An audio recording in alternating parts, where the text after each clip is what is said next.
Simple Cyber Defense Podcast Weekly Updates for January 4th, 2020.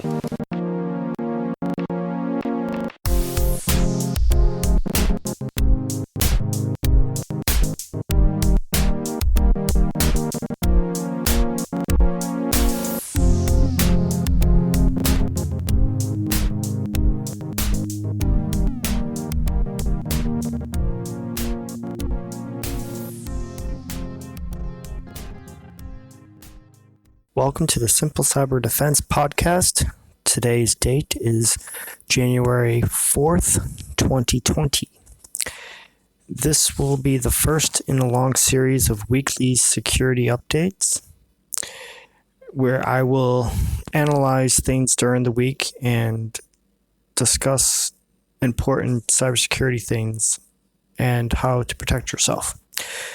This week we will be discussing new gadgets that you've received during the holidays and how to protect yourself.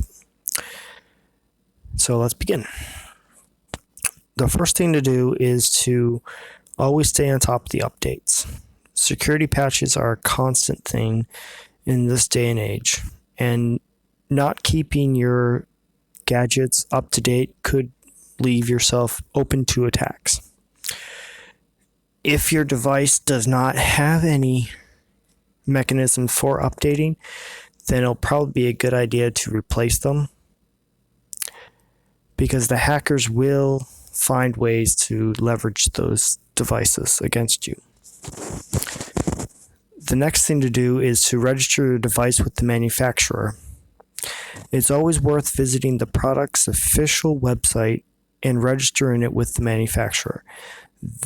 This lets them know who bought the product and shows you what warranty services are available and what support options you may have. This also gives you a good way to recover some devices, because some manufacturers will give you ways to recover data or to locate your device, but only if it's registered with them. The next thing to do that many people don't even think about is backing up your data. If a device malfunctions or is destroyed, you will lose all the data that's associated with that also. And the best thing to do is to practice what is known as a 3-2-1 backup rule. This will ensure your data is safe and secure. So what is a 3-2-1 backup rule? Well, it's 3 copies of your important files, 2 on different storage medias, and 1 persistent in an off-site location. The first thing to do is to get 2 different external hard drives. One can be a small device that's easy to take with you, and another one can be kind of large and will stay at your home. For the offsite storage, you can use cloud storage options like Google Drive, iCloud, iDrive, Dropbox, Microsoft OneDrive, or many others. But the most important thing about the 3-2-1 backup rule is that all storage has to have the same data. If changes are made on one copy, then it must be also changed on all the other copies too. This will ensure that you'll have at least the latest backup available when you need it. If you can't afford to get 2 external hard drives, you could substitute this with getting 1 external hard drive and 2 cloud backups. That way you still have 3 different copies out there. If you have data that you don't want others to see, you can encrypt the data before saving it to the backup storage or the cloud providers. You can use software like Cryptomator, AES-Crypt, or PZIP. The next thing to do is to lock down your accounts right away. Passwords can be the weakest point in security, and many of these devices come with default passwords that should be changed immediately. Like, there are stories of the Ring doorbell where people were were accessing the Ring system and talking to the people.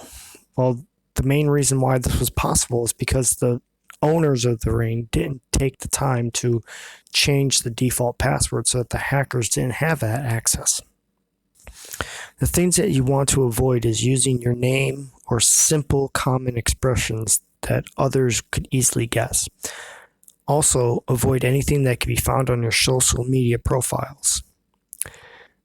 Include numbers that aren't personal to you, and consider substituting letters with numbers or special characters. The best practice is to use a password manager like LastPass, Bitwarden, 1Password, or Dashlane.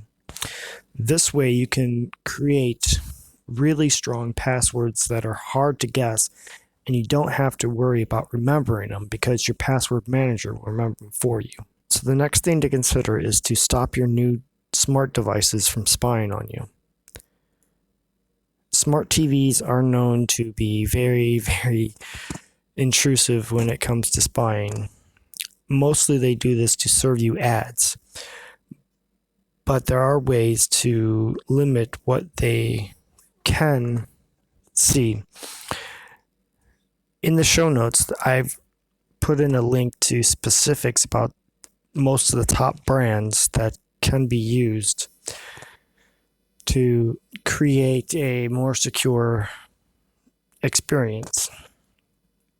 When it comes to Alexa, Google, and Facebook, there are specific ways where you can tighten down those devices from spying on you too much. Fortunately, most of these platforms offer a method to disable or remove recordings at your convenience, but most users aren't aware of how to do this. To access the private settings of Amazon devices, download the Alexa app, navigate to Settings, then Alexa Account, followed by Alexa Privacy. Here you'll be able to listen and delete audio recordings.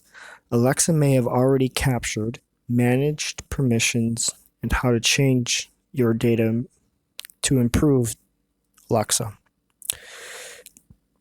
This option will allow you to stop Alexa from recording you. Simply open Manage how your data improves Alexa and toggle the settings off to disable transcripts. For Facebook Portal, simply tap the camera and microphone off button on the top of the device. Additionally, you can block the camera with the included cover that comes with your portal. It's a small plastic flap that clips on to the top of the screen. You also have the ability to set passcodes so only you can unlock the screen. To activate a passcode, go to the home button of your portal and tap Settings. Then tap Privacy followed by Passcode. Your passcode can be set between 4 and 12 digits, so make sure only you know it.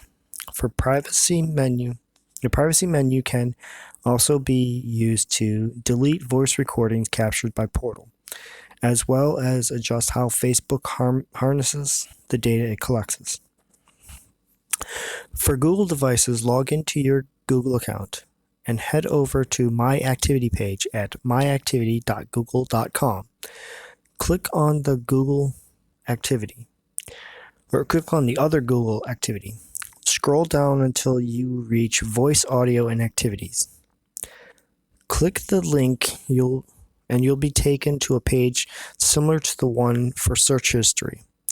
You can scroll through and delete individual voice activities items here, as well as change settings for voice and audio activities so no further data is collected. Following these steps will increase your security. All links discussed in this episode can be found in the show notes. If you like what was in this episode, please consider liking, subscribing, and sharing with others. For more information, to suggest a topic, or to donate, head over to simplecyberdefense.com.